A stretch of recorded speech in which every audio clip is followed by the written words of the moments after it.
continued viewership. Before we begin, tell us, where in the world are you watching from? We love knowing our global reach. Now, let's dive into today's story. Chapter 1. The Perfect Life Unraveling. Derek Morrison adjusted his rearview mirror and glanced at his wife Amanda in the passenger seat.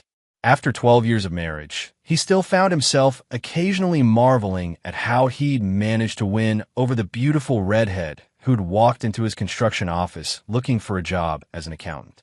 She sat quietly now, scrolling through her phone, her emerald eyes reflecting the dashboard light as the highway stretched endlessly before them.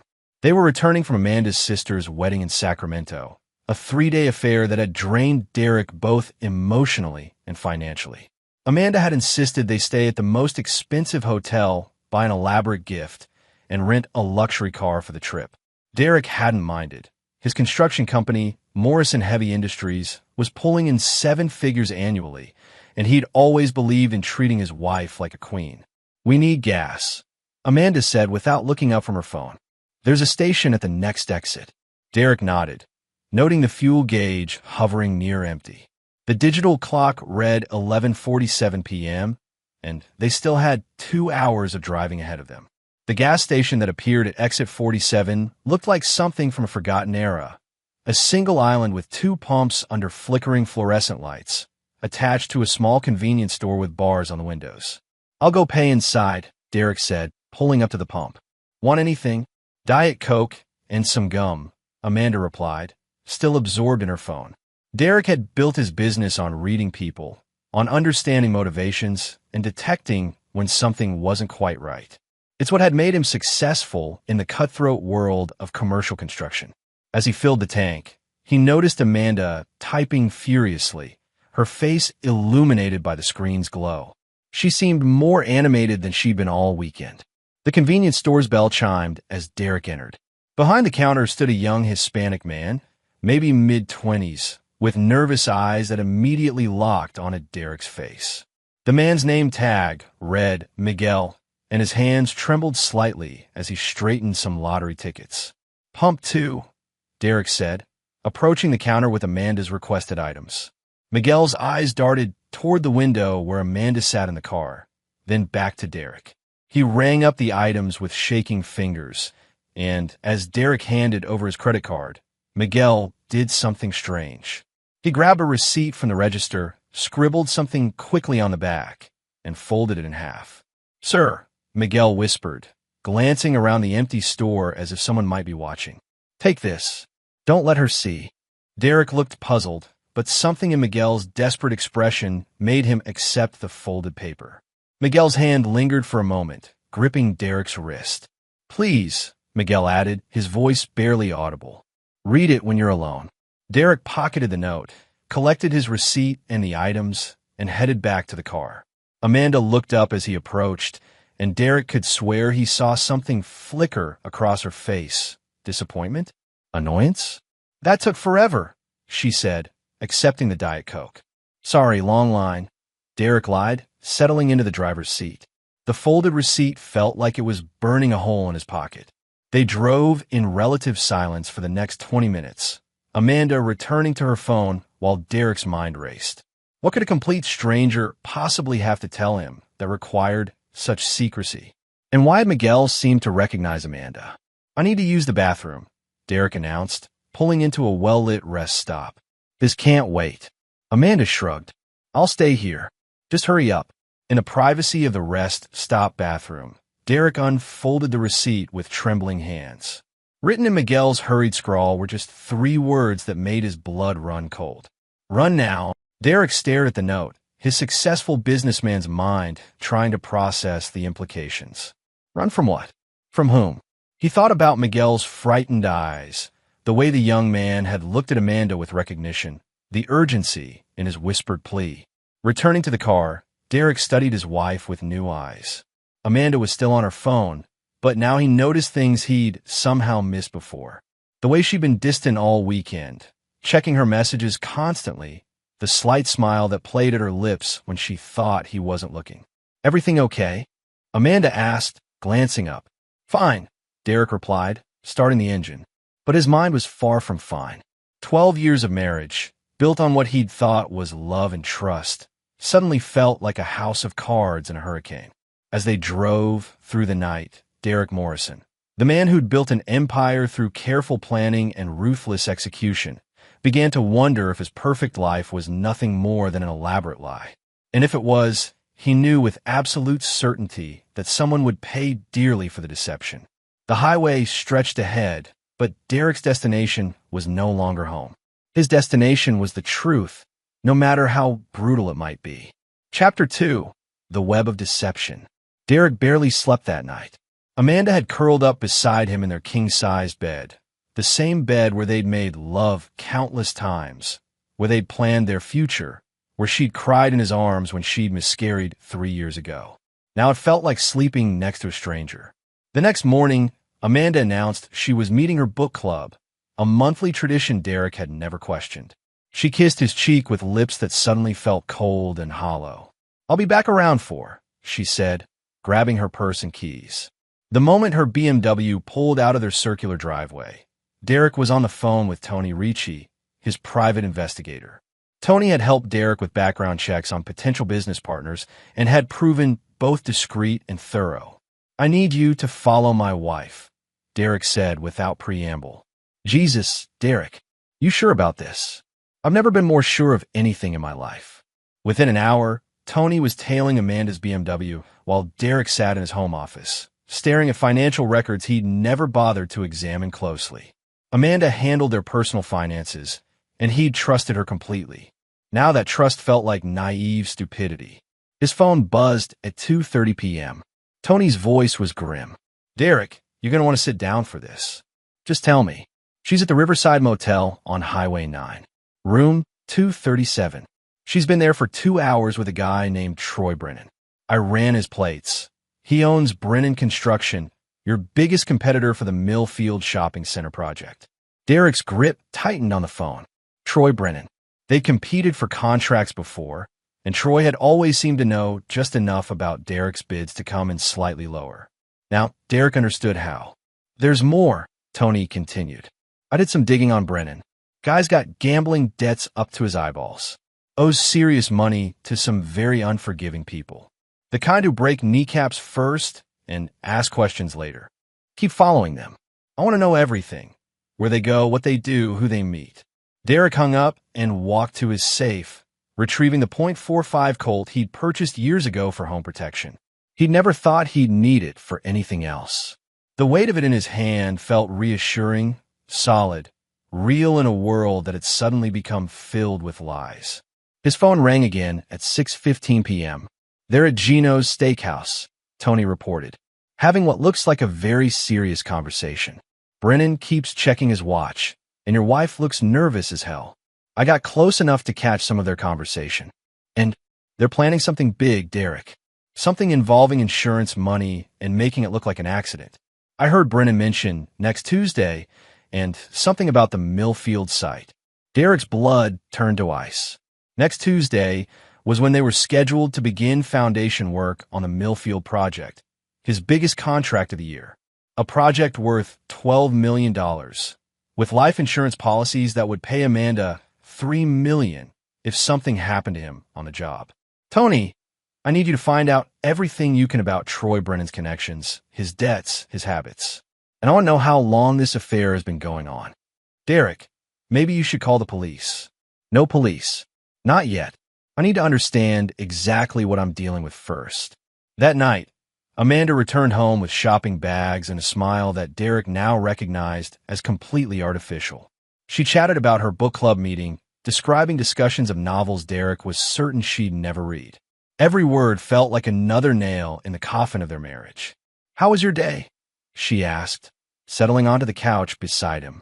"Productive," Derek replied, watching her face carefully. "Tony called. Says there's been some suspicious activity around the Millfield site. Thinks someone might be planning to sabotage the project." Amanda's face went pale for just a split second before she recovered. "That's terrible. Do they know who?" "We're working on it." "But Amanda, I want you to stay away from the construction sites for a while, just until we figure out what's going on." "Of course," she said quickly. Too quickly.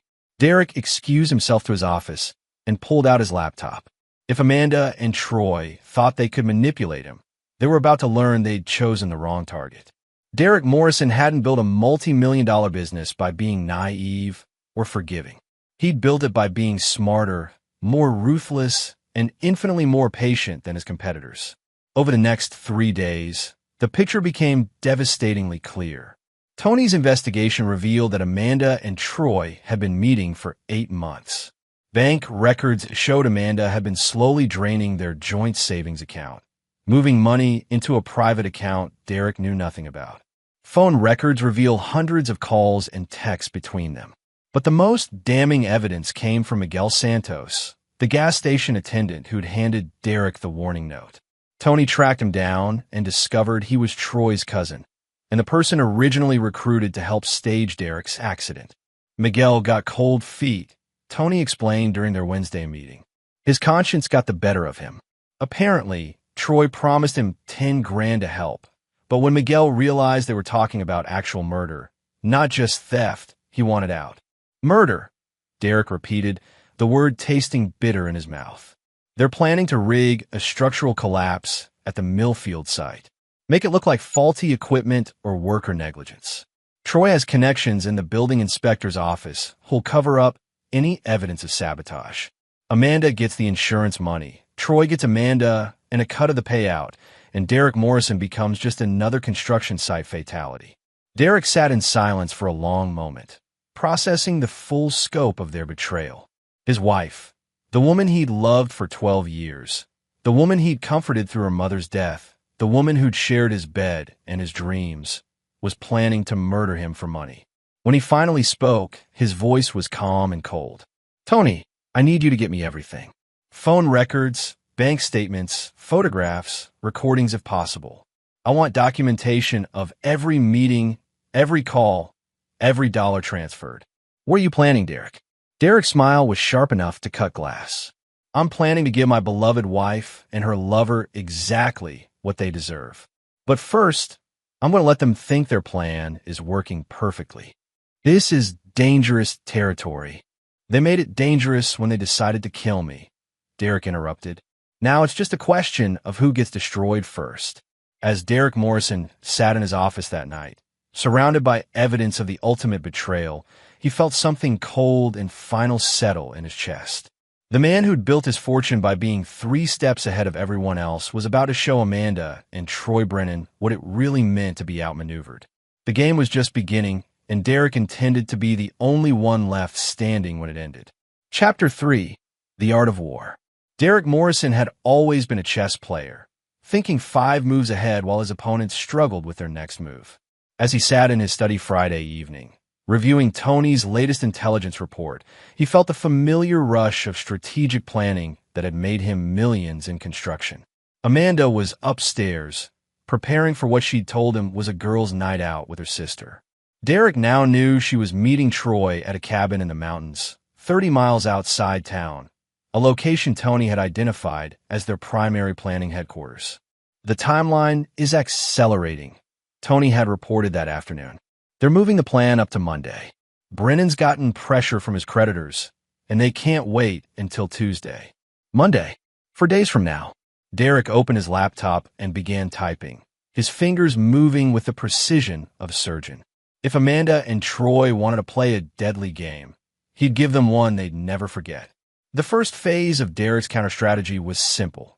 Make them believe their plan was proceeding flawlessly while simultaneously documenting everything for the authorities. But Derek had no intention of simply surviving their murder attempt.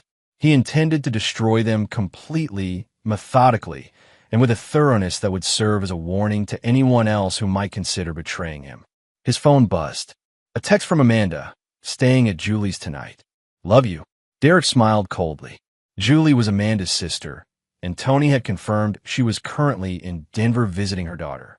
Another lie in an ever-growing web of deception. What else? Amanda wants to be there. She wants to watch. Derek gripped the steering wheel until his knuckles went white. The woman he'd married, the woman he'd loved, wanted to watch him die. Miguel, I need you to do exactly what I tell you. Can you do that? Yes, sir. Troy scares me, but what they're planning, it's wrong. You don't deserve this. Meet me at the Denny's on Foster Road in 20 minutes. Come alone, and make sure no one follows you. Miguel Santos was even younger than Derek had initially thought, maybe 23 or 24, with the calloused hands of someone who worked construction between gas station shifts. His resemblance to Troy was unmistakable. Same dark hair, same olive complexion. But where Troy carried himself with arrogant confidence, Miguel radiated nervous energy and genuine remorse. Troy's my cousin, Miguel explained, stirring his coffee with shaking hands. But we ain't close. My mom made me promise to look out for him when he got in trouble with gambling. But this is murder, man. Tell me everything, Derek said. They've been meeting at that cabin for months. Troy showed me pictures of you. Said you were some rich contractor who was making life hard for working people. He made it sound like you deserved it, you know? But then I started reading about your company online. You employ like 200 people. You donate to charity. You're not some evil rich guy. What's the plan for Monday? Miguel's face went pale. Troy's got a guy in the inspector's office, someone who owes him money from poker games. The crane's going to malfunction while you're doing the morning walkthrough. It's supposed to look like the boom hydraulics failed, and the whole thing comes down on you. But it won't be a malfunction. No, sir. Troy's going to cut the hydraulic lines just enough that they'll fail under pressure. When you start the crane up for the morning inspection, boom, no more Derek Morrison. Derek studied Miguel's face, reading the genuine fear and guilt there. Why did you warn me? Because I got a daughter, man. She's only 2, but someday she's going to ask me what kind of man her daddy was. I don't want to have to tell her I helped kill an innocent person for money. Miguel, I'm going to ask you to do something dangerous. If you say no, I'll understand, but if you say yes, I'll make sure you and your daughter are taken care of for life. Miguel met Derek's eyes. What do you need? I need you to go through with helping Troy, but I need you to document everything. Record conversations if you can. Take pictures, gather evidence. Can you do that without getting caught? I think so. Troy trusts me because we're family. Derek reached into his jacket and pulled out an envelope containing $5,000 in cash. This is just the beginning. When this is over, there'll be $50,000 more, plus a job with my company that pays twice what you're making now. Miguel stared at the money. Why are you doing this? Why not just call the police? Derek's smile was cold and calculating. Because I don't just want to stop them, Miguel. I want to destroy them so completely that they'll wish they'd never been born. And for that, I need them to think their plan is working right up until the moment it all falls apart. What if they kill you before you can stop them? They won't, Derek said with absolute certainty. Because I'm going to be 3 steps ahead of them every minute of every day until this is over. That weekend, Derek played the role of unsuspecting husband perfectly. He was affectionate with Amanda, discussed their upcoming vacation plans, and even suggested they renew their vows for their upcoming anniversary. Amanda's responses were enthusiastic and loving, each word a masterpiece of deception. Sunday night, as Amanda lay sleeping beside him, Derek received a text from Miguel. It's done. Meeting tomorrow at 6 a.m. Troy says it'll be over by 7. Derek looked at his wife's peaceful face in the moonlight streaming through their bedroom window. In less than 7 hours, she would be watching from a distance as her husband was supposedly crushed to death by a sabotage crane. The woman who'd promised to love him in sickness and in health, for better or for worse, was planning to collect $3 million in life insurance money before his body was even cold. Derek Morrison had built his empire by understanding that in business, as in war, victory belonged to whoever was willing to be more ruthless than their opponents. As he watched Amanda sleep, he realized that tomorrow would mark the beginning of the most important battle of his life. And unlike his wife and her lover, Derek Morrison had no intention of losing. Chapter 4. The Perfect Storm. Monday morning arrived with overcast skies and the promise of rain. Fitting weather for what Derek knew would be one of the most crucial days of his life. He went through his normal routine. Coffee, shower, quick scan of construction reports, kiss goodbye to Amanda, who wished him a safe day at work with what Derek now recognized as barely concealed anticipation. At 5:45 a.m., Derek sat his truck outside the Millfield construction site, watching Tony's surveillance team take their positions. Miguel's van was already parked across the street, positioned to record everything that would happen in the next hour. Derek's phone buzzed with a text from Miguel. "Troy here. Setting up now. Equipment exactly where you said it would be." Phase 1 of Derek's counterplan was elegantly simple. Let Troy sabotage the crane exactly as planned, but ensure that Derek would be nowhere near the equipment when it malfunctioned. Tony's team had identified the perfect vantage point where Amanda would be watching. A hill overlooking the construction site, approximately 400 yards away. At 6:15 a.m., Derek entered the construction site through the main gate, making sure to wave at the security camera. He wanted a clear record of his arrival time. Miguel's surveillance would show Troy making final adjustments to the crane's hydraulic system, believing Derek would be conducting his routine morning inspection in 15 minutes. Derek's phone rang. Tony's voice was tense. Target acquired. Amanda's in position on the hill, has binoculars trained on the crane. She's got a clear view of everything. Perfect. Miguel, you there? Yes, sir. Troy just finished with the hydraulics. He's telling me to get ready to call 911 when the accident happens. Remember, act shocked when it goes down. You're just an innocent bystander who happened to witness a tragic workplace accident. At exactly 6:30 a.m., Derek walked toward the crane, hard hat in place, clipboard in hand, playing the role of the unsuspecting victim.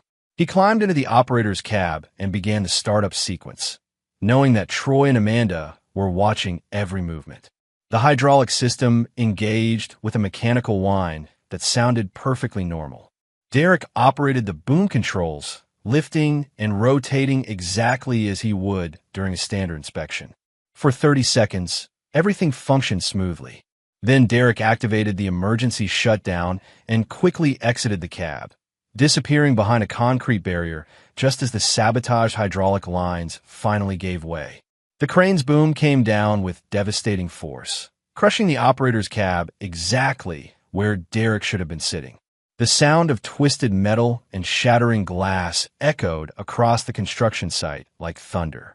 Miguel's panicked voice carried across the site. "Oh my God! Call 911. Derek's under there." Derek smiled grimly as he crouched behind the concrete barrier. Let Amanda think she'd succeeded. Let her start planning how to spend his life insurance money. Meanwhile, Tony's cameras were recording every moment of her reaction from the hillside. Derek's phone buzzed with texts from concerned employees and suppliers who'd heard about the accident on emergency scanners. The performance was flawless. 20 minutes later, as emergency responders combed through the wreckage looking for Derek's body, Tony called with an update.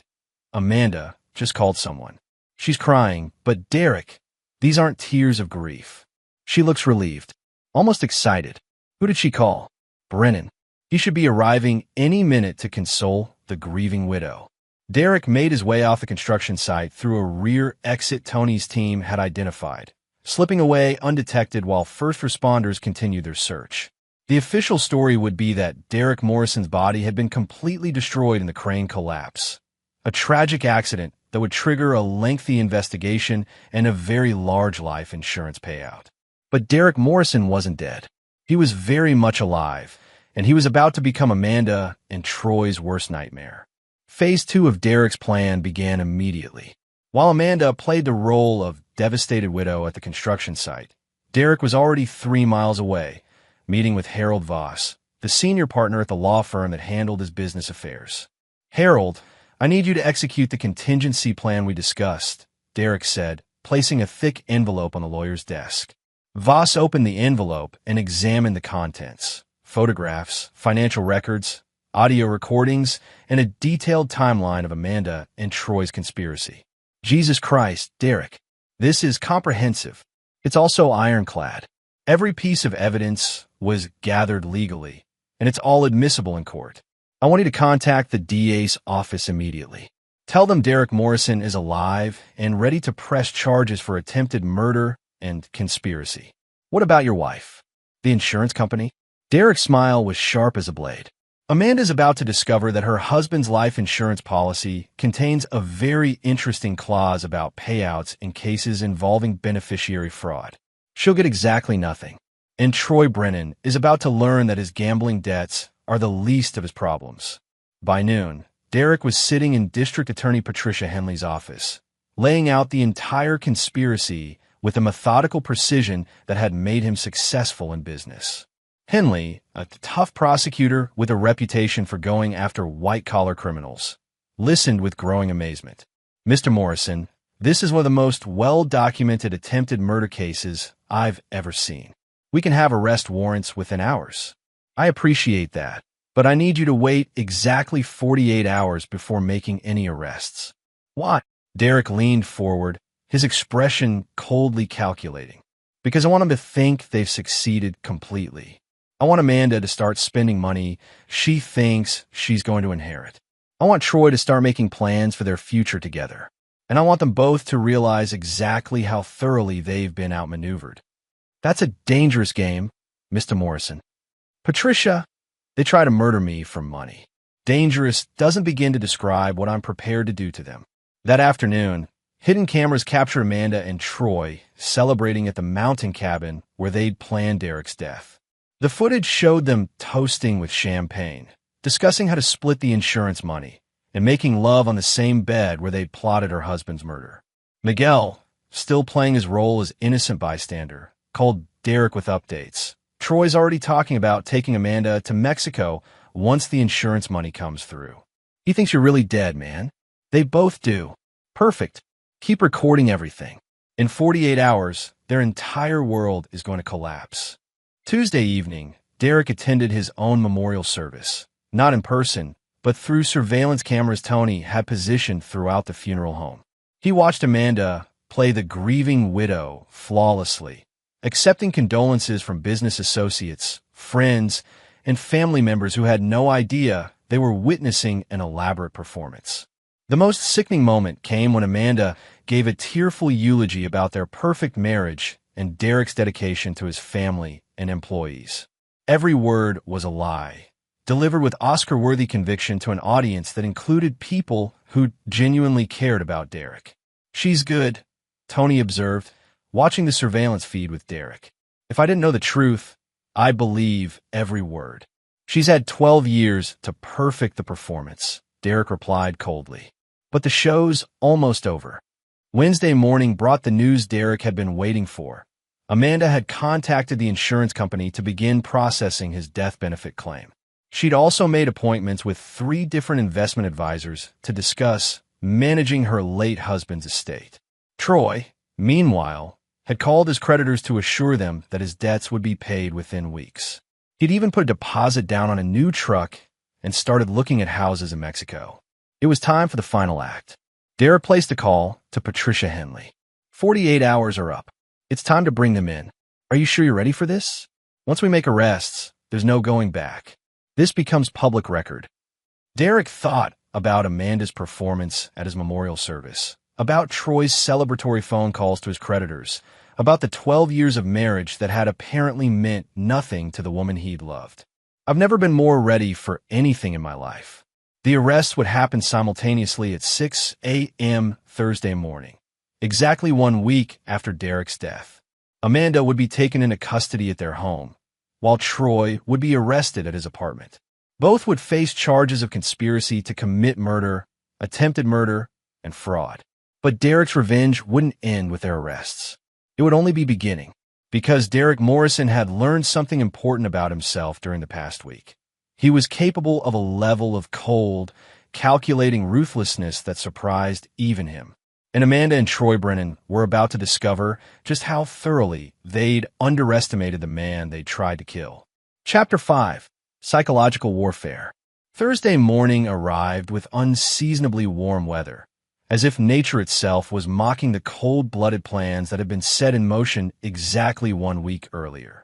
Derek Morrison sat in an unmarked surveillance van 2 blocks from his own house, watching through high-powered cameras as a team of federal agents prepared to arrest his wife. At exactly 6 a.m., the coordinated arrests began. Derek's house looked peaceful in the early morning light, the same house where he'd shared 12 years of marriage, where he believed he was building a life with someone who loved him. Amanda would be in their bedroom now, probably still asleep, dreaming of Mexico beaches and spending the money she thought she'd inherit from his death. The federal agents didn't bother with subtlety. They pounded on the front door with the kind of authority that left no room for negotiation. Through the surveillance feed, Derek watched Amanda stumble to the door in her bathrobe, still half asleep and completely unprepared for what was about to happen. "Amanda Morrison, you're under arrest for conspiracy to commit murder and attempted murder in the first degree."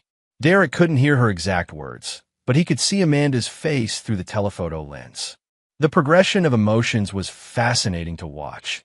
Confusion, then disbelief, then growing horror as the reality of her situation became clear. "Where's my husband?" she demanded, loud enough for the surveillance equipment to pick up. "My husband is dead. What are you talking about?" Agent Sarah Collins, the FBI's lead investigator on the case, stepped forward with a manila folder containing photographs.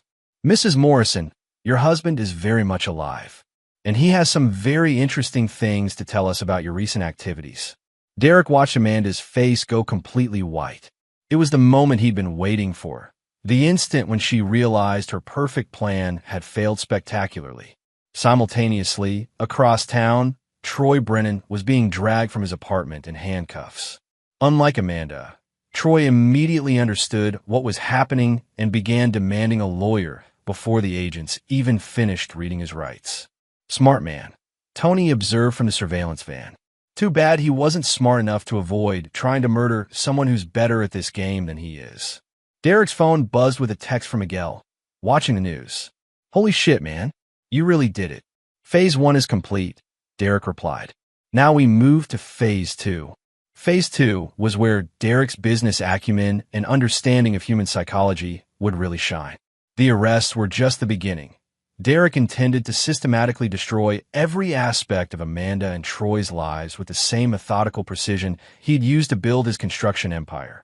By noon, Derek was sitting in Patricia Henley's office, reviewing the charges that would be filed against his would-be killers. "We've got them cold on attempted murder," Henley explained. "The evidence is overwhelming. Recorded conversations, financial records, witness testimony from Miguel Santos, and physical evidence from the sabotaged equipment. They're looking at 25 to life. What about bail? Given the severity of the charges and the flight risk, I'm requesting they be held without bail.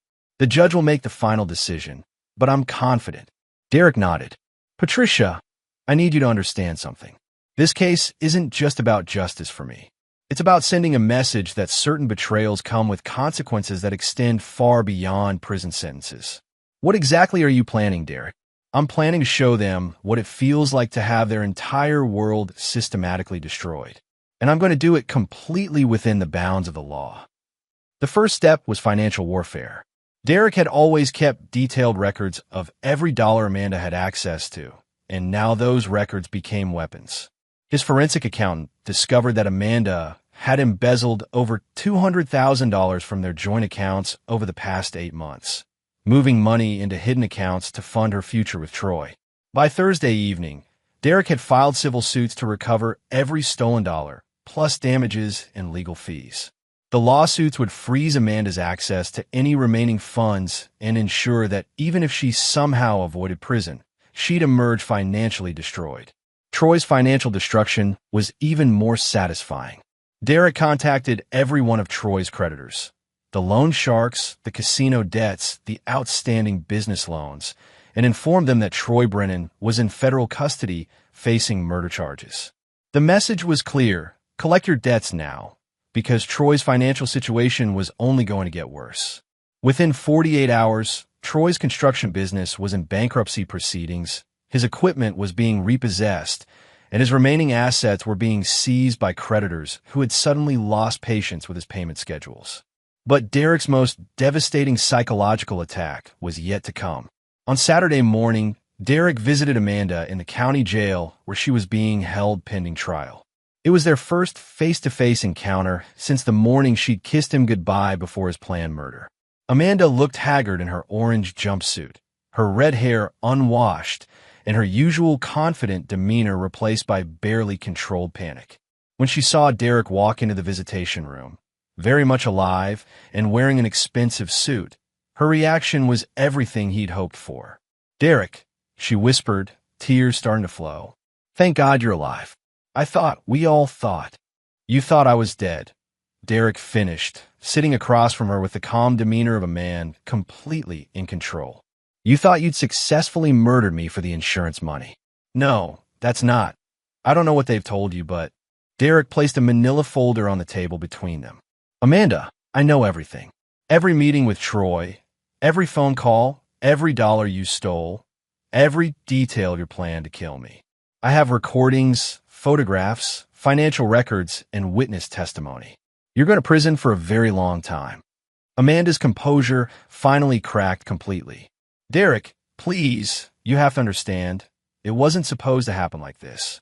Troy said, he promised. Troy promised you what? That murdering me would solve all your problems? That you could start a new life with my money. I love you, Amanda sobbed. I've always loved you. This was all Troy's idea. Derek studied his wife's face, looking for any trace of the woman he'd thought he'd married. All he saw was a stranger wearing Amanda's face, a manipulative sociopath who was now trying to save herself by throwing her co-conspirator under the bus. Amanda, I want you to listen very carefully, Derek said, his voice calm and cold. I'm going to make sure you get the maximum possible sentence. I'm going to testify against you in vivid detail. I'm going to make sure every person in our social circle, every member of your family, everyone who ever knew us as a couple understands exactly what you tried to do to me. Derek, please. I'm not finished. I'm also going to make sure that when you get out of prison, if you get out of prison, you have absolutely nothing left. No money, no property, no reputation, no future. You tried to erase me from existence, Amanda. Now I'm going to return the favor. Derek stood to leave, then paused at the door. Oh, and Amanda, Troy's already trying to make a deal with the prosecutors. He's planning to testify that the whole thing was your idea. Apparently, your great love is willing to let you take the fall to save his own skin. The anguished wail that followed Derek down the hallway was the most satisfying sound he'd heard in weeks. That evening, Derek sat in his study, reviewing plans for the reconstruction of his life. The house would be sold. He could never live there again after what Amanda had planned. The business would continue and grow stronger than ever. And Derek Morrison would emerge from this betrayal harder, smarter, and infinitely more ruthless than before. His phone rang. Miguel's voice was excited. Derek, you need to turn on Channel 7 News. They're running the story about the arrests. Derek switched on the television to see his own photograph, a professional headshot from his company website, displayed next to the anchor's report about the failed murder plot. The story had everything. A successful businessman, his beautiful but treacherous wife, her lover who was also a business rival, and a murder plot worthy of a Hollywood thriller. The case is being called one of the most elaborate attempted murder schemes in the county's history, the anchor reported. Morrison Construction CEO is cooperating fully with authorities, and sources say the evidence against the defendants is overwhelming. Derek smiled coldly. By tomorrow, the story would be picked up by national news outlets. Amanda and Troy would become cautionary tales, their names forever associated with greed, betrayal, and spectacularly failed criminal schemes. But Derek's revenge was far from complete. The trial would provide opportunities for even more comprehensive destruction of his enemies' lives. And Derek Morrison, the man who'd built an empire through careful planning and ruthless execution, was just getting started. Chapter 6, The Reckoning Approaches. 3 months later, Derek Morrison stood at the floor-to-ceiling windows of his new penthouse office, looking out over the city where he'd built his empire and nearly lost his life. The view was spectacular, 30 floors above the streets where ordinary people lived their ordinary lives, unaware that they were looking up at a man who had recently stared death in the face and emerged stronger than ever. The legal proceedings had moved with surprising speed, thanks largely to the overwhelming evidence Derek had meticulously gathered. Amanda and Troy's cases had been separated after Troy's lawyers argued that their client had been manipulated by Derek's wife. It was a desperate strategy that fooled no one, but it gave Derek the satisfaction of watching his enemies turn on each other like rabid dogs. His intercom buzzed. Mr. Morrison, your attorney Mr. Voss is here for your trial preparation meeting. Send him in. Harold Voss entered carrying a thick briefcase and wearing the expression of a man who'd seen plenty of courtroom battles but had rarely held cards this strong. Derek, we need to go over your testimony one more time. The trial starts Monday, and Patricia Henley wants to make sure every detail is perfect. Derek turned from the window, his face calm and composed. Harold, I've been preparing for this testimony for months. Every word, every pause, every gesture has been calculated for maximum impact. The defense is going to try to paint you as a vengeful husband who orchestrated this entire situation to frame an innocent woman. Derek's laugh was cold and humorless. Innocent? Harold, she tried to murder me for insurance money. The jury is going to see photographs of her celebrating at Troy's cabin while my memorial service was being planned. They're going to hear recordings of her discussing how to spend my life insurance money. They're going to see financial records showing she embezzled hundreds of thousands of dollars from our joint accounts. Amanda's lawyer is claiming she was emotionally abused, that she feared for her life, that Troy manipulated her into going along with his plan. And what does the evidence say about that? Voss opened his briefcase and spread out photographs across Derek's conference table. The images told a devastating story. Amanda and Troy laughing together at restaurants, embracing passionately in hotel rooms. Amanda driving expensive cars she'd purchased with stolen money. Troy and Amanda toasting with champagne at the mountain cabin where they'd planned Derek's death. The evidence says she was a willing and enthusiastic participant in a murder conspiracy, Voss concluded. But juries can be unpredictable, especially when the defendant is an attractive woman with a sympathetic story. Derek walked to his desk and picked up a folder marked contingency plans. Harold, I've spent my entire career preparing for worst-case scenarios. This situation is no different. What's in the folder? Insurance. If the jury somehow fails to convict Amanda and Troy of attempted murder, I have backup strategies that will ensure they still pay for what they try to do to me. Voss looked nervous. Derek, you can't take justice into your own hands. I'm not talking about vigilante justice, Harold. I'm talking about civil litigation, financial warfare, and social destruction that will be completely legal and absolutely devastating. These people tried to erase me from existence. If the criminal justice system fails to hold them accountable, I'll find other ways to ensure they spend the rest of their lives paying for their betrayal. That afternoon, Derek met with Miguel Santos at an upscale restaurant across town. Miguel had cleaned up nicely, gone with a gas station uniform and nervous demeanor, replaced by a well-tailored suit and the confident bearing of a man whose conscience was finally clear.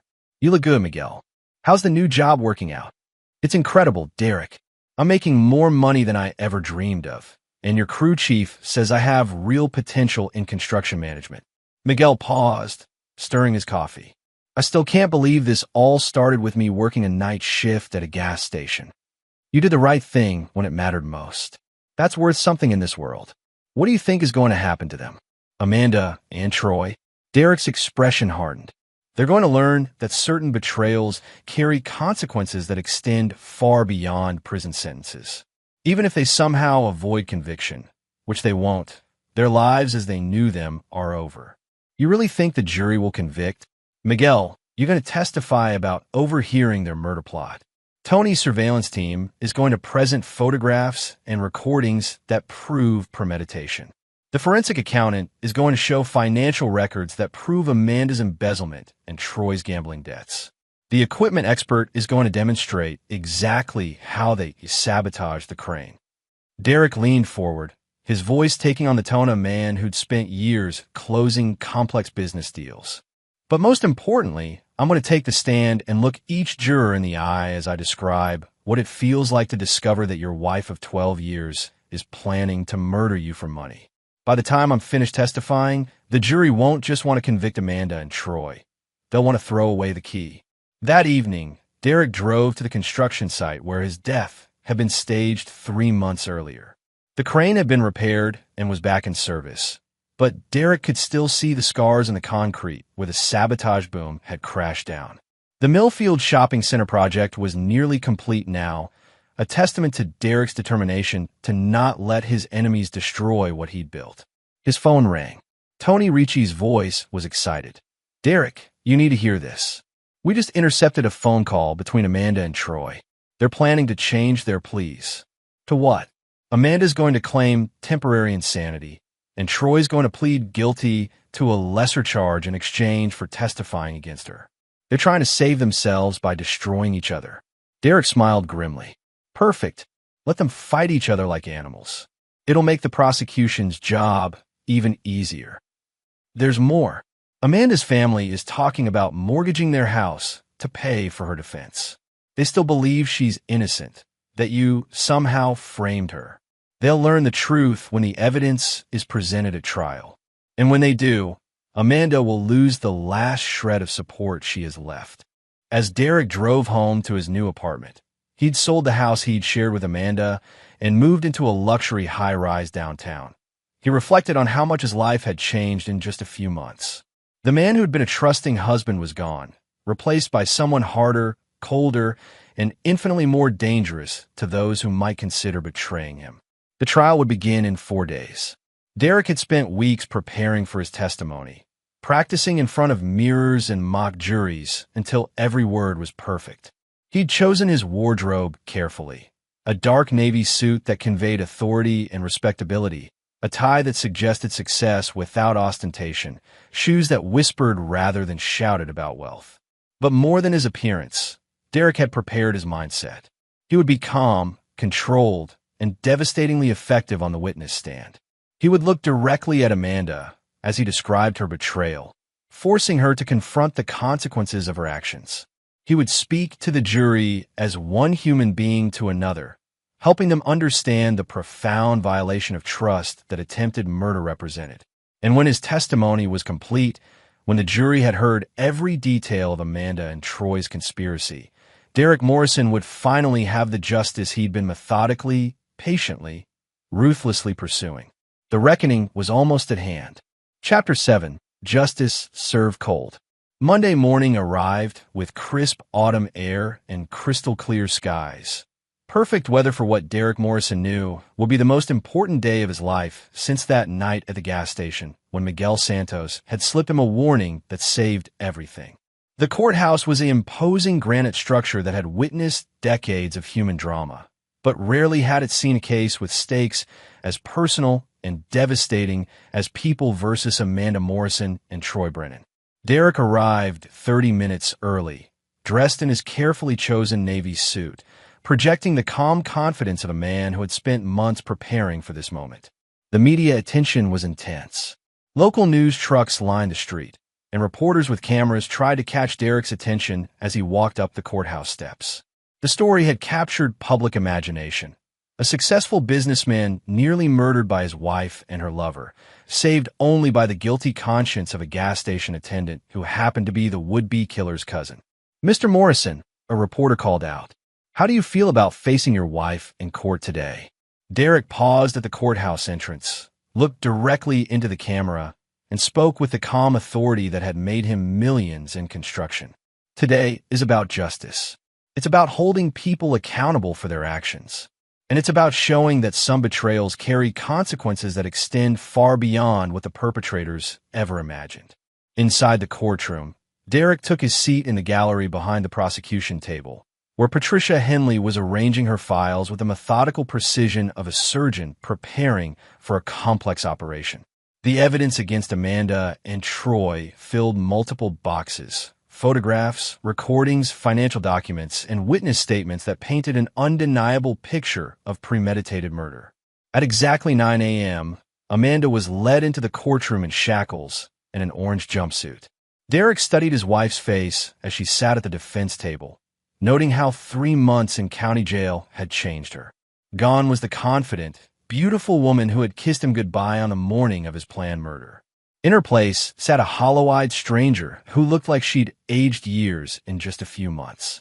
Troy entered separately, his own legal team having convinced him that cooperating with prosecutors offered his only chance of avoiding a life sentence. He looked even worse than Amanda. The stress of mounting legal bills and the constant threat of violence from unpaid creditors had taken a visible toll. Judge Martin Hendricks called the court to order, and the trial that Derek had been anticipating for months finally began. Patricia Henley's opening statement was a masterpiece of prosecutorial storytelling. She walked the jury through the entire conspiracy chronologically, from Amanda's first affair with Troy to their final celebration at the mountain cabin while Derek's memorial service was being planned. Ladies and gentlemen of the jury, Henley concluded, this case is about greed, betrayal, and attempted murder in its most cold-blooded form. The defendants didn't just plan to kill Derek Morrison. They planned to profit from his death while pretending to mourn him. They calculated that his life was worth exactly $3 million in insurance money, and they came within minutes of collecting that blood money. Amanda's defense attorney, expensive criminal lawyer named Robert Shun, tried to paint his client as a victim of domestic abuse and Troy's manipulation. It was a desperate strategy that crumbled the moment the prosecution began presenting evidence. Miguel Santos was the first witness, and his testimony was devastating. Dressed in a crisp suit and speaking with quiet dignity, Miguel described overhearing Troy and Amanda planning Derek's murder at the mountain cabin, the pressure Troy had put on him to participate, and his ultimate decision to warn Derek instead. "Why did you decide to warn Mr. Morrison?" Henley asked. Miguel looked directly at the jury. "Because I have a 2-year-old daughter, and someday she's going to ask me what kind of man her father was. I couldn't live with myself if I let an innocent person be murdered for money." Amanda's lawyer tried to shake Miguel's testimony during cross-examination, suggesting he was lying to avoid prosecution for his own role in the conspiracy. But Miguel's story remained consistent. His demeanor remained credible, and his motivation, protecting an innocent man while preserving his own conscience, resonated powerfully with the jury. The prosecution's case built momentum over the next 2 days. Tony Ricci presented surveillance photographs and recordings that showed Amanda and Troy meeting regularly for months, discussing their plans, and celebrating what they believed was Derek's death. The forensic accountant detailed Amanda's systematic embezzlement of over $200,000 from joint accounts. The equipment expert demonstrated exactly how the crane had been sabotaged and explained that Derek would have been killed instantly if he'd been in the operator's cab when the boom collapsed.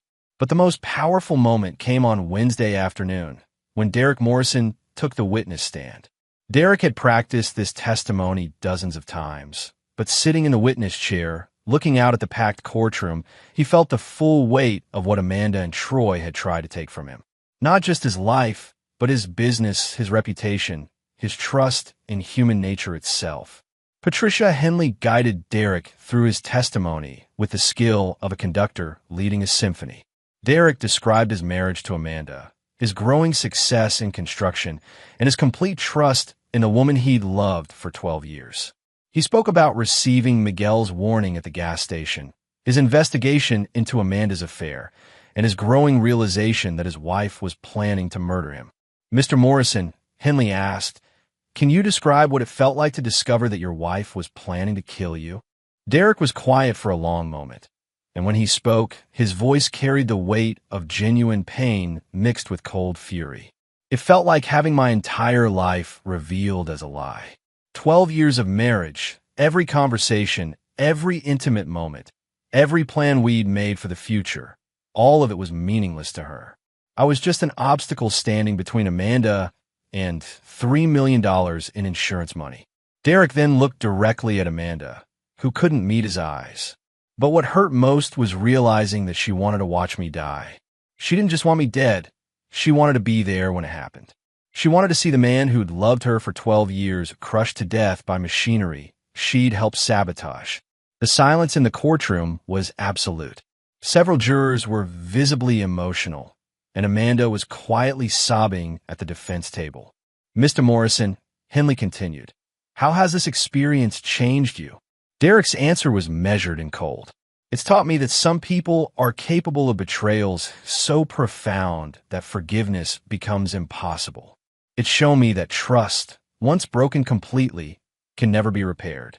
And it's made me understand that when someone tries to destroy your life, the only appropriate response is to ensure they face consequences severe enough to match their actions."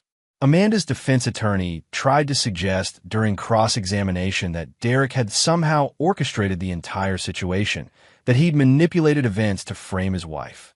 But Derek's testimony remained consistent. His demeanor remained credible, and the physical evidence supported every aspect of his story. Thursday morning brought Troy Brennan's testimony as part of his plea agreement. Hoping to save himself from a life sentence, Troy provided devastating details about the conspiracy, confirming that Amanda had been an eager and willing participant in planning Derek's murder. But Troy's testimony backfired spectacularly when he tried to minimize his own role while painting Amanda as the mastermind. His obvious lies and self-serving statements destroyed any sympathy the jury might have had for either defendant. Friday afternoon, after less than 2 hours of deliberation, the jury returned with their verdict. On the charge of conspiracy to commit murder in the first degree, we find the defendant Amanda Morrison guilty. On the charge of attempted murder in the first degree, we find the defendant Amanda Morrison guilty. On the charge of fraud in the first degree, we find the defendant Amanda Morrison guilty. Derek watched Amanda collapse as the verdicts were read.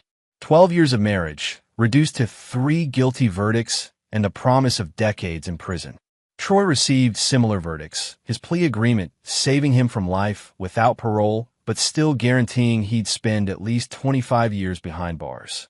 As Derek left the courthouse that afternoon, surrounded by reporters and cameras, he made one final statement. Justice has been served today. But more importantly, a message has been sent. There are some betrayals that carry consequences beyond anything the perpetrators could imagine. I hope Amanda and Troy have time to think about that during their very long prison sentences. That evening, Derek sat alone in his penthouse apartment, looking out over the city lights. The criminal trial was over, but his revenge was not yet complete. There would be civil suits to recover damages. There would be the systematic destruction of Troy's remaining business interests, and there would be the satisfaction of knowing that Amanda would spend the best years of her life in a prison cell, thinking about the man she tried to murder.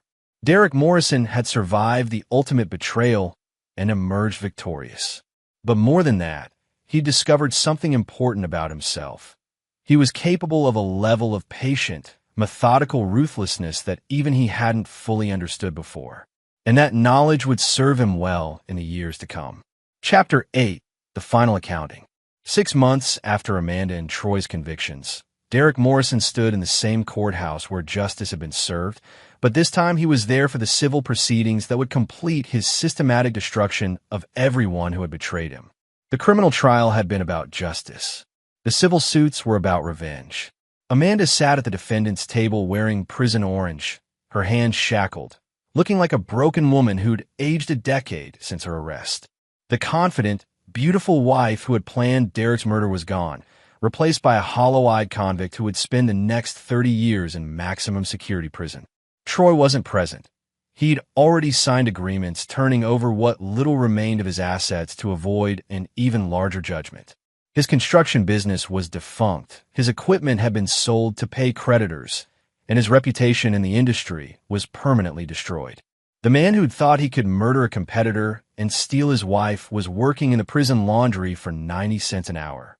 Mr. Morrison, Derek's civil attorney, addressed the judge. We're seeking damages of $15 million. $5 million for emotional distress, $5 million for lost business opportunities during the investigation period, and $5 million in punitive damages to ensure the defendant understands the full consequences of her actions. Amanda's overworked public defender could barely mount a coherent response. Amanda's family had bankrupted themselves paying for her criminal defense, and she now faced this civil judgment with no resources and no hope. Your Honor, the public defender said weakly, my client is already serving a 30-year prison sentence. She has no assets and no ability to pay any judgment. Derek stood and addressed the court directly. Your Honor, this isn't about collecting money from someone who has nothing. This is about ensuring that every aspect of Amanda Morrison's life reflects the full consequences of her attempt to murder me. I want a judgment that will follow her for the rest of her life, ensuring that she never enjoys a moment of financial security or peace of mind. Judge Hendricks awarded Derek the full $15 million, creating a debt that would haunt Amanda forever, even if she somehow lived long enough to be released from prison. But Derek's most satisfying revenge was yet to come. That afternoon, Derek met with Patricia Henley at her office to discuss the final phase of his methodical destruction of his enemies. The criminal convictions were just the beginning, weren't they? Henley observed, studying Derek's calm demeanor. Patricia, they tried to erase me from existence. I'm simply returning the favor, but doing it better than they ever could have imagined. Derek opened a thick folder on Henley's desk. I've spent the past 6 months investigating every aspect of Amanda and Troy's lives. Their families, their friends, their business associates, their social connections. I've systematically contacted every person who ever had a relationship with either of them and made sure they understand exactly what kind of people they really are. That's thorough. Amanda's sister, Julie, who provided her with alibis during the planning phase. I provided Julie's employer with evidence that she was an accessory after the fact. Julie lost her job and is facing her own criminal charges. Derek turned the page, revealing photographs and documents. Troy's cousin Marcus, who helped launder some of the stolen money through his auto shop. His business is under investigation by the IRS, and he's looking at 5 years for money laundering. And this is all legal, completely legal. I'm simply ensuring that everyone who enabled Amanda and Troy's conspiracy faces appropriate consequences for their actions. Derek's systematic revenge extended beyond criminal accomplices. He'd used his business connections and financial resources to ensure that Amanda's family members lost jobs, faced foreclosure proceedings, and found themselves ostracized from social circles that no longer wanted to associate with the family of a convicted murderer. It was ruthless, comprehensive, and utterly devastating. But Derek's masterpiece of revenge was reserved for Amanda herself. That evening, Derek visited Amanda in prison for the second and final time. She looked even worse than she had at the civil trial. Thinner, grayer, with the defeated posture of someone who'd lost everything and knew it would never get better. Derek, Amanda said quietly as he sat across from her in the visitation room. I've been hoping you'd come. Have you now? I need you to know that I'm sorry. Not because I got caught, but because I finally understand what I threw away. What we had was real, Derek. Our marriage meant something, even if I lost sight of that.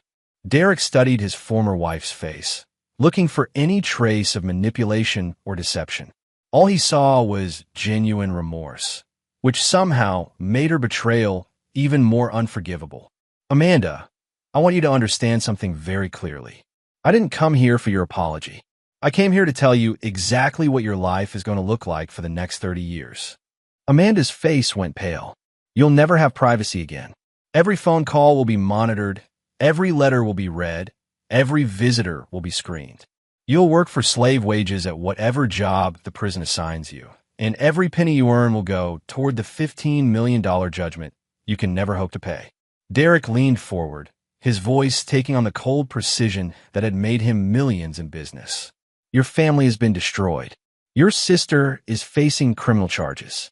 Your parents lost their house paying for your defense. Your few remaining friends have been shown exactly what kind of person you really are. Derek, please. I'm not finished. When you're released, if you're released, you'll be in your 60s with no money, no home, no family, and no prospects. You'll be a convicted murderer who spent the best years of her life in prison, and every background check for the rest of your existence will remind the world of what you tried to do to me. Amanda was openly crying now, but Derek felt no sympathy. He felt only the cold satisfaction of a job completed perfectly. But most importantly, Amanda, I want you to know that I've rebuilt everything you tried to destroy. My business is more successful than ever. I've remarried, a woman who actually loves me instead of planning to murder me. I have the family and the life I always wanted, while you have exactly what you deserve. Derek stood to leave, then paused at the door. Oh, and Amanda, Troy is planning to appeal his conviction, and his lawyers think testifying that the entire murder plot was your idea might get his sentence reduced. Apparently, your great love is still trying to destroy you to save himself. The sound of Amanda's anguished sobs followed Derek down the prison corridor, but he felt no satisfaction in her pain. He felt only the calm completion that comes from a job done thoroughly and well. 2 years later, Derek Morrison stood at the altar of the same church where he'd married Amanda 15 years earlier, exchanging vows with Sarah Chun, the forensic accountant who'd helped unravel Amanda's financial crimes. Sarah was everything Amanda had pretended to be: intelligent, loyal, genuinely loving, and utterly trustworthy. The wedding was attended by Miguel Santos, now Derek's construction foreman and one of his closest friends, and Tony Ricci, who'd become Derek's head of security for the expanded Morrison Heavy Industries empire. As Derek kissed his new bride, he reflected on how profoundly the betrayal had changed him. The trusting husband who'd believed in unconditional love was gone, replaced by someone harder, more cautious, and infinitely more dangerous to those who might consider crossing him. Amanda Morrison was now prisoner number 47829 at the women's maximum security facility, working in the prison kitchen for 90 cents an hour and facing the possibility of dying behind bars. Troy Brennan was serving his sentence at a men's facility 300 miles away, his appeals having been denied and his former life completely erased. Derek Morrison had survived the ultimate betrayal and emerged not just victorious, but transformed into someone who would never again be vulnerable to the kind of devastating deception that had nearly cost him his life. As he danced with his new wife at their wedding reception, Derek smiled with the quiet satisfaction of a man who had achieved perfect justice. Some betrayals, he'd learned, require consequences that extend far beyond anything the perpetrators could have imagined. And Derek Morrison had delivered those consequences with the same methodical precision that had made him millions in construction, completely, ruthlessly, and permanently. Chapter 9. The New Foundation. 5 years after the gas station warning that saved his life, Derek Morrison stood in his corner office on the 40th floor of Morrison Tower, the gleaming headquarters of what had become the largest construction empire on the West Coast. The company that Amanda had tried to inherit through murder now employed over 2,000 people and generated revenues approaching $500 million annually. The view from Derek's office encompassed the entire city, including the county jail where Amanda had first been held, the courthouse where justice had been served, and the construction sites where Derek's crews were building the future. It was a view that reminded him daily of how far he'd traveled from that night when a frightened gas station attendant had slipped him a note that changed everything. His secretary's voice came through the intercom. "Mr. Morrison, your 3 o'clock appointment is here. Send him in." Miguel Santos entered wearing the tailored suit of a successful executive, carrying architectural plans under his arm and wearing the confident bearing of Morrison Heavy Industries Vice President of Operations. The scared young man who'd worked night shifts at a gas station was gone, replaced by one of Derek's most trusted lieutenants and closest friends. "The Riverside project is ahead of schedule and under budget," Miguel reported, spreading the plans across Derek's conference table. "The client is so impressed, they're already talking about Phase 2. Derek reviewed the plans with the practiced eye of someone who'd built his fortune understanding every detail of complex construction projects. "Outstanding work, Miguel. How's your daughter doing?" "Isabella's 7 now, reading at a high school level, and wants to be an architect when she grows up." Miguel smiled. "She says she wants to build beautiful buildings like Uncle Derek." Uncle Derek had been Isabella's name for Derek since she was 3 years old, and it never failed to warm something in Derek's chest that he'd thought Amanda's betrayal had killed forever. Miguel's family had become Derek's chosen family, proving that trust, once properly given, could create bonds stronger than blood. Derek's personal phone buzzed with a text from his wife, Sarah. "Dinner at 7? The twins have something to show you." Derek smiled at the message. Sarah was 6 months pregnant with their 3rd child, and their 5-year-old twins, Derek Jr. and Amanda, named, ironically, for the woman who'd nearly destroyed their father's capacity for trust, were constantly creating new masterpieces they insisted on showing him the moment he walked through the door. "Miguel, let's wrap this up. I promised Sarah I'd be home for dinner." As Miguel gathered his plans, Derek reflected on how completely his life had been rebuilt. The penthouse apartment had been replaced by a sprawling estate in the hills, where Sarah's laughter echoed through rooms filled with children's toys and family photographs. The cautious, damaged man who'd emerged from Amanda's betrayal had learned to love again, to trust again, but with the wisdom that came from having survived the ultimate deception. Derek's intercom buzzed again. "Mr. Morrison, there's a call from the Department of Corrections. Something about prisoner 47,829 requesting to speak with you."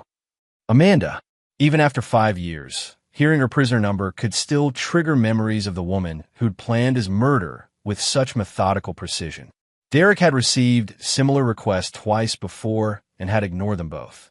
Today, however, something made him curious about what his former wife might want to say after half a decade in maximum security prison. Put the call through. Amanda's voice was barely recognizable, hoarse, age defeated. "Derek? Thank you for taking my call. What do you want, Amanda?" "I'm dying." Derek felt no sympathy, only mild curiosity. "What's wrong with you?"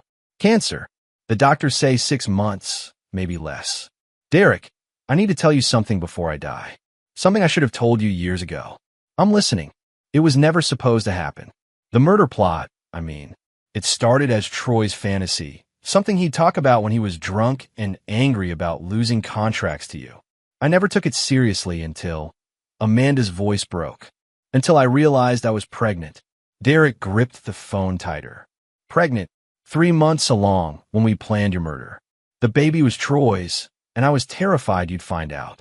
The murder plot suddenly seemed like the only way to avoid losing everything. Our marriage, your fortune, my reputation. I thought if you died in an accident, I could claim the baby was yours and no one would ever know." Derek stared out his office window, processing this revelation. Amanda hadn't just planned to murder him for money. She'd planned to murder him to cover up her adultery and pass off her lover's child as Derek's heir. "What happened to the baby?" "Miscarriage. 2 weeks after your fake funeral. It was like God was punishing me for what I tried to do." Amanda was crying now. "Derek, I've had 5 years to think about what I threw away. What we had was real. Our marriage was real. I destroyed something beautiful for something that was never worth having." Derek's voice was cold as winter steel. "Amanda, you called me to tell me you're dying, and you expect what exactly? Forgiveness? Sympathy? I expect nothing. I just needed you to know that I understand now what I lost. You were the best man I ever knew, and I tried to kill you for money and a fantasy that was never real. You're right about one thing, Amanda. What we had was real, and that's exactly what makes your betrayal unforgivable. You didn't just try to murder a stranger. You tried to murder someone who loved you completely, someone who would have given you anything, forgiven you anything, except the one thing you actually did." Derek paused, looking out at the city he'd conquered while Amanda rotted in a prison cell. "I hope you have time to think about that during whatever time you have left." Derek hung up without saying goodbye and immediately deleted Amanda's number for his phone's call log. She would die as she'd lived for the past 5 years, as a memory that grew less relevant with each passing day. That evening, Derek arrived home to find his twins waiting by the front door with a banner they'd made in art class. "Happy Father's Day, Daddy."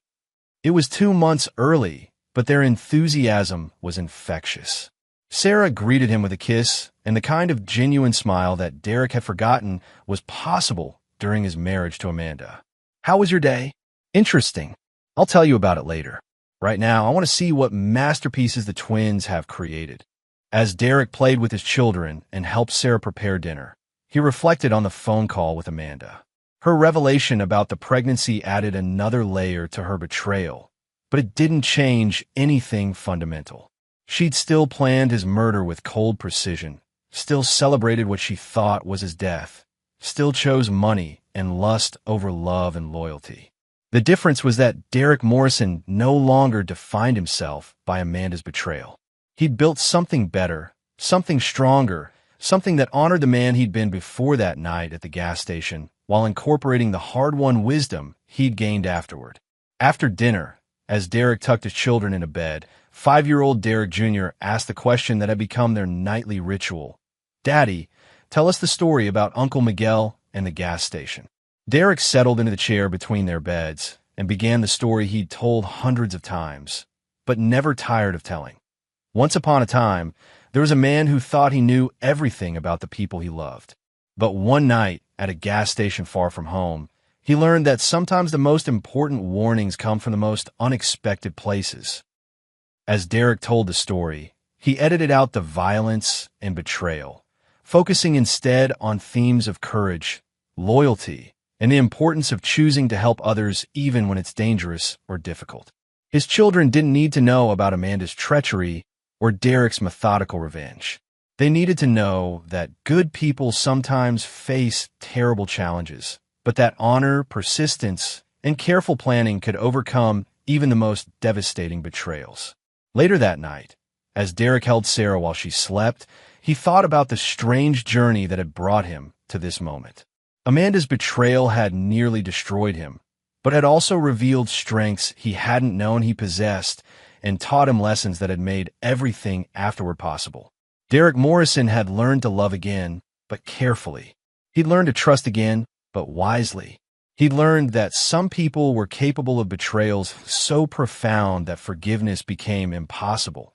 But he'd also learned that such betrayals didn't have to define the rest of his life. Amanda would die in prison within months.